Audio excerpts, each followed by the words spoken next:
Welcome to this week's show. As usual, it's jam-packed, just like Joe's lunchbox and unlike Paul's football manager skills.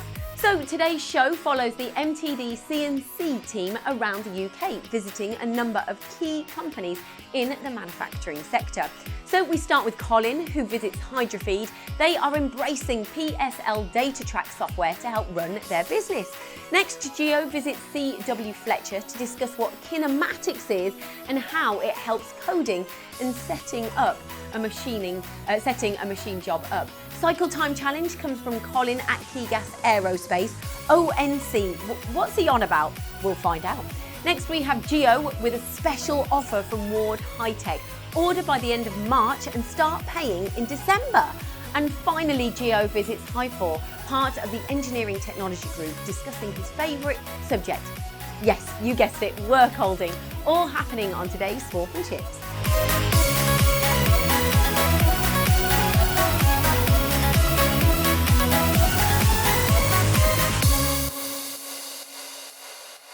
So the industry is really flat out at the moment. Is there anything significant to mention? No, I think it's good that it's continuing to be busy. I mean, amongst all the uncertainty of recent times, you know, engineers are still flat out and machinery suppliers are still selling kit. So we can't really ask for more than that. Yeah. I think everywhere that I'm going with some of our customers, they're just talking about what's the next machine tool? How can I get hold of it? Everywhere's busy. The world is busy. Can't get hold of machine tools. Yeah. Go automation. And also look at the amount of visitors at Southern Manufacturing as well. Yeah, Very positive. And I've got to mention our podcast as well, because that's so really funny. taken off. They're so funny, Paul. You can find it on iTunes, as well as our YouTube channel as well, the podcast. We're doing them every week. We've recently done one on sliding head lathes. We've also done them on more on the topic of Brexit. We had a visitor here. What's Brexit then? I don't know. I've had enough of that now. Should we move on? You know what I like about the podcasts is the fact that you can be working away and still be listening to them at the same time, or in the car. So they're really flexible, you know, for any time listening as well. Absolutely. Yeah. So on with the show, Colin visits Hydrafeed, who use PSL Datatrack production control software. Question is, can engineers afford not to invest in software like this? Guys, girls, in the studio today, we're at Hydrafeed, not known for their subcontracting side of things, but we're here with Darren, who's going to tell us more about how they use PSL Datatrack as their production control solution.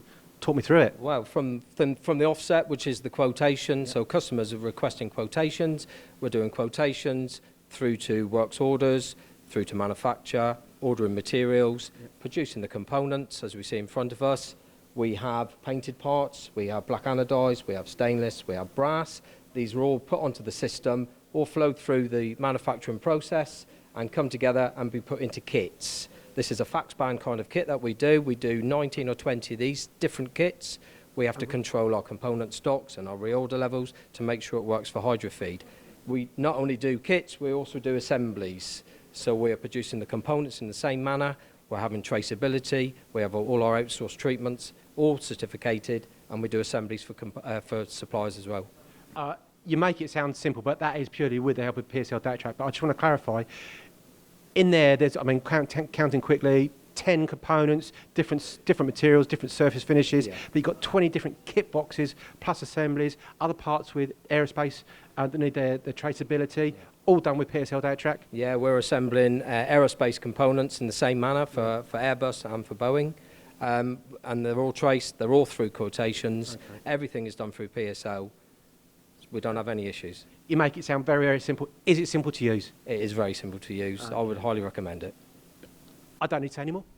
Well, Jeff Gartland, he came into the studio and he did a Swarf and Chips takeover show, and he's so informative, but it's all to do with variables that PSL Datatrack have, and it's tailored towards this industry. So pretty much 99% of his business is engineering companies, and any feedback that he gets, then he changes the software to help companies in this industry. So I think it's a really strong product for organisation for this industry.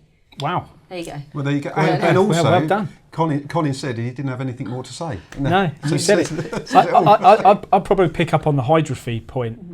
The company, I thought they are known for obviously their bar feeds. However, I didn't realise the extent of their subcontract work. I would have thought that they were kind of 80% bar feeds, 20% subcontract. But by the sounds of it, it looks like the split's pretty even. Success, UK manufacturing success at Hydrafeed, obviously a quality bar feed, but they're obviously doing high value components on their subcontract as well for aerospace, which again pretty much surprised me. I know if you go in their machine shop, you'll see lots of machine tools all fed with L&S bar feeds. Yeah. I think that's a joke. But of course.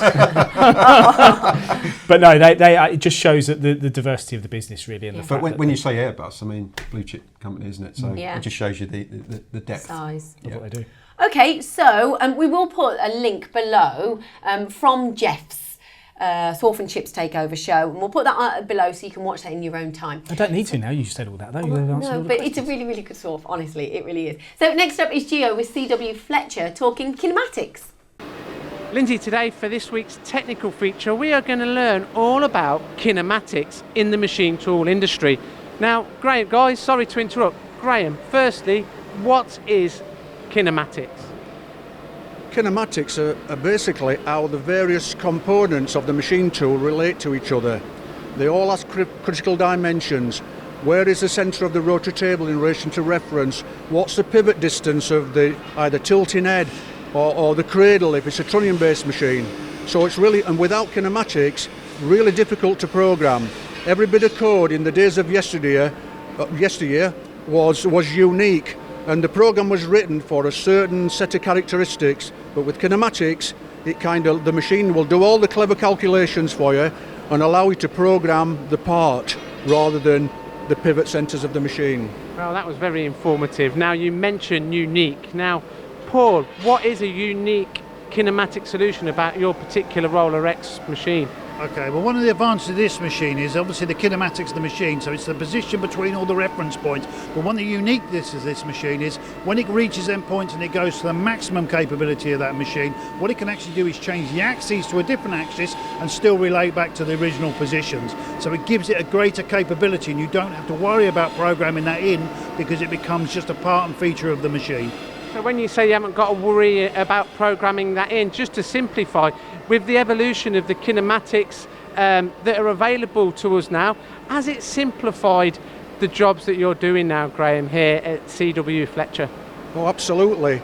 When we create a toolpath in CAD, for example, we relate the data to the part. When we finally decide to choose, we can then decide which machine we want that code to run on, and at that point we can produce the code for different machines. And when you look at the code, because of the kinematic aspects, the code is very similar, so it's almost portable. So a kinematic solution, a program written for a machine of this kinematic solution, when you then put it on a machine that may have either a trunnion-based tilting rotating table, or whether it's a tilting head rotating table, the program is 99% compatible with that machine also, because of how the kinematic model is doing all the clever calculations for you. Well, thank you very much for that insightful and informative review on kinematics. Back to you in the studio, Lindsay. Isn't it amazing how these machines have evolved? Yeah, I mean the human version of the kinematics is a bit like when you try and rub your tummy and do that with your head. It's trying to get the synchronisation of those two. You mean that? Synchronicity. That's it. Yeah. Coming back to the point, but kinematics is just taking that data and actually just telling the operator exactly where the machine tool is with, let's say, for instance, spindle before you start programming. That job is very, very important. Saves time. The point I wanted to touch on as well is the Gruppus Parpus machines, which are sold by Leader CNC. They're phenomenal machines. The range, I mean, that's one of the smaller ones. I've seen machines make machine press tools for car bonnets, but they are precisionally accurate, if that's the right word, or very, very accurate. And how they do that, one of the big problems with the big machines is thermal growth. So the bigger the machine, depending on the temperature of the environment, they'll obviously grow, which means over a larger surface, you might get more inaccuracies in a part. Gruppus Parpus have their own patented air curtain that goes around some of their machines, which essentially keeps the machine at a constant temperature, so that when it's machining, you always know what the environment is, so you don't get any accuracies in your part. They're fast, they're rigid, and like I say, they've got their own patents. And lots of machine tool companies do this because not everybody's factory is going to be the same temperature all the way throughout, so therefore it's beneficial. It's just amazing to see it on such size. Yeah, and the Roller X also comes with automation, pallet pulls. I was looking on their website, definitely worth looking on Leader CNC's website, who supply leads and the Gruppers Parpers. You can tell he used to sell machine tools, can't you? Just a little bit. Just Okay. Right, still to come. Gio is talking work holding solutions with Hyfore, and we have a cycle time challenge with Colin from Kigass Aerospace. And then finally we have Gio with a very, very special offer from Ward High-Tech. But first, let's have that cycle time challenge. Guys, you know I like to change up. Cycle time challenge, slightly different this week. It's Operation Number Challenge, ONC, and it doesn't spell a rude word, which is normally what I end up doing. So we're talking 5-axis machining. We're at Kigass Aero Components, masters of 5-axis. They've been doing it for years, I think 20, 25 years. They've got a Kitamura machine. Behind me you can see the Matsura MAM. Now that is 36 pallets, 120 tools, if I get that right. I'm just looking over in the corner there. Peter's nodding. Thank you, Peter. We're looking at some of the components we've got here. 30 kilo billet, machine down, brake calipers, so any type of auto sport, you see it on TV, you're going to be thinking these guys here. But what I want to talk about is this. So, now Ian's working with me here, so get this in focus, Ian. I know you're a man of great skills behind that camera. So you've got a solid billet there, that's what they're starting off with. They're machining it. First op, well, I'm not going to tell you how many ops, so you've got this part here. And then ending up with this. Now this is for an oil jet, so you're pushing oil through that, coming out these tiny jets, if you could see that, and all have to be tested to certain levels, certain calibrations.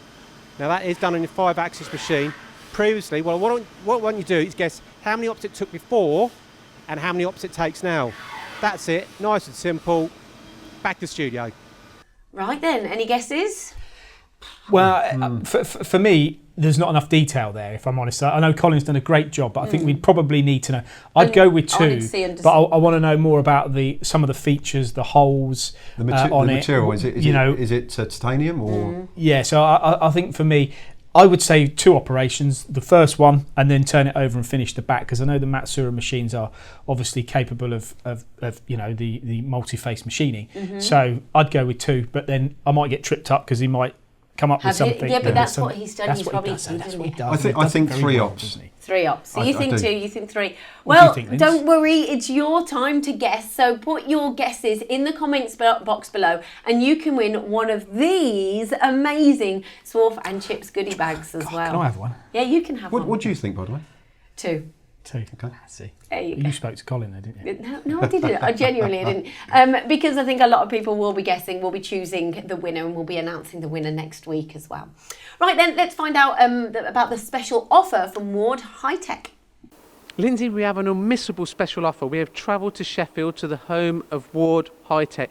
Now, if you order a machine before the end of March, you haven't got to pay for it until December. That is special. Now, they hold £7 million worth of stock here in the UK.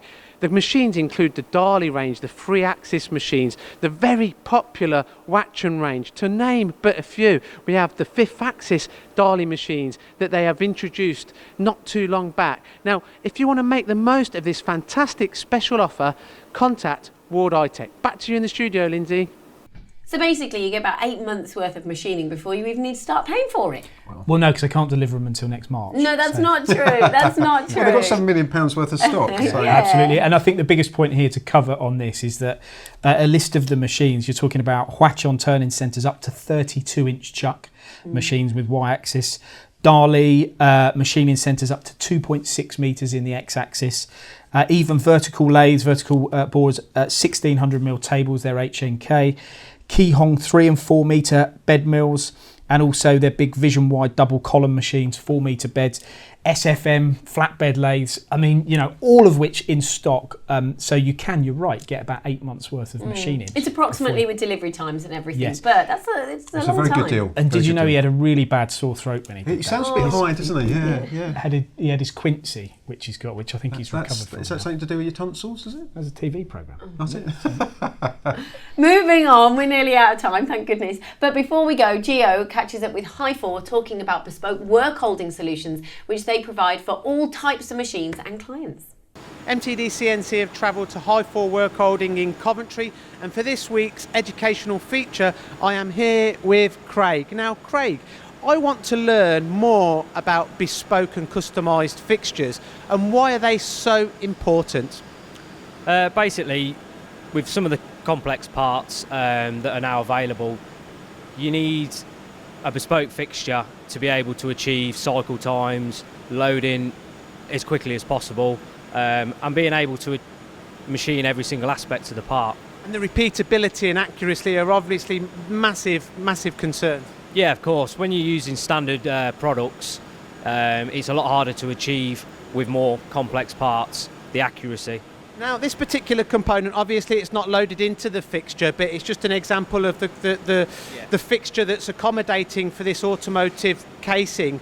Now, you know, it's foolproof, it's not distorting the part, it's giving you that repeatability. And for people that are not familiar with Hyfore Workholding, are you manufacturing and designing all of these fixtures in-house? Yeah, we do all the design, all manufacture and inspection in-house.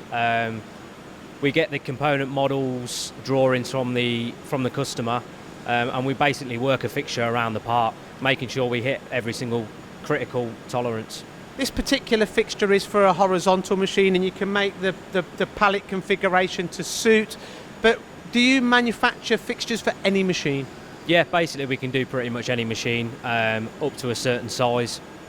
And one message, clear message for the people watching this interview, you know, bespoke fixtures, customised fixtures, what would be the main reason to invest in one?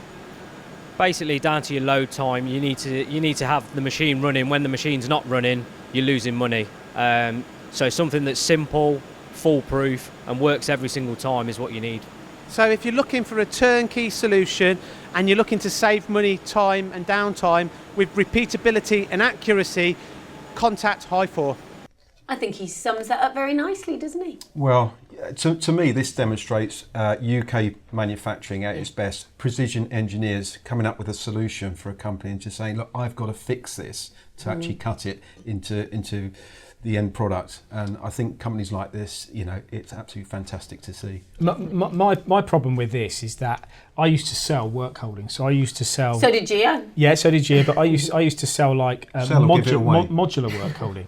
So I was always battling against the fixture, saying that if you buy this modular system, you know, you can clamp irregular castings, irregular shapes using modular systems.